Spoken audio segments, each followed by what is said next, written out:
right, Keilim Perak Yud Bet Mishnah Zayin. More about metal that becomes Makabel Tumah. Dinar, money is not Makabel Tumah. It's not a kli, it's not made to be used in that way, it's not Makabel Tumah. But if you have a dinar, shiniv sal. So you have a coin of a dinar that became pasul, no longer usable. And you made it into a pendant.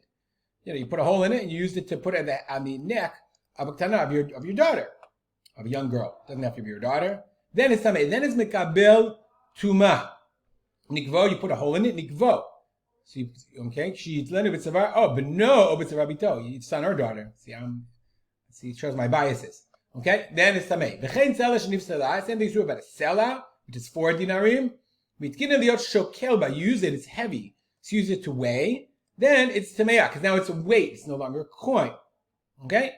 Adkam, but this is interesting. Adkam matipasel. V'rashai lekaima. Meaning, if coins, like their coins, are not like our coins where they had a specific shape and they rub down. So how much, to what degree could it become pasul, and you would be allowed to still keep it? Meaning, because they were afraid, what would happen? Shelo yiramu ba b'nei adam. Person shouldn't cheat other people. Sheachshavu shu shekel. Meaning, if it's rubbed out, but you think that it's not rubbed out, then people are going to try to pass it off as a full coin. So how much can it be rubbed out? Ad shnei dinarim. Shnei dinarim is half of a sela, because a sela is 4 dinarim. So you rub out halfway. Pachot mikan, if it's less than 2 dinarim, yakotz. You have to destroy it. You have to tear it up or whatever. Yakotz, quotes is that you have to chop it up, I guess, and use and then melt it down or whatever. Okay, but interesting, the Bartanura says up to shnei dinarim. Shelo yiramu, but we said the person wouldn't cheat. V'chein imu yoter mishekel. If it's more than 2 dinarim, yakotz. That you did sure person shouldn't take it for a sela.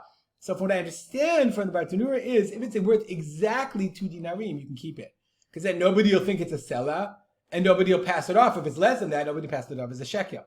Okay, but the Mishnah is not entirely clear to what degree. There's also a Gemara that Posen he quotes a different Gemara. Okay, the Gemara in Baba Metzia, who says dinar ba mishekel muter lekaimo, dinar ba misela asur lekaimo.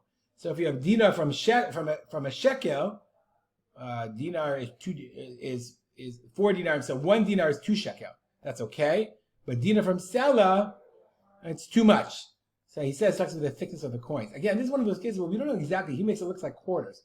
We don't know exactly how these work. I was once in the Tel Aviv Museum, and they have this whole thing on ancient coins, so it'd be worthwhile. It's interesting. There's a 20. Like I'm showing you. They have. Oops. Where were we before? I don't know why it switched, but you can. That's the museum. But they have you can look at the Siur Virtuality, the virtual tour. Sadly, though, you can only look at a virtual tour of their coins, but you can't actually zoom in to see any of the coins. You have to actually go to the museum. And they said it's closed, but they have all these coins. So if you want to see what a sela is or a shekel is, go to the museum in Tel Aviv, the Eretz Yisrael Museum in Tel Aviv.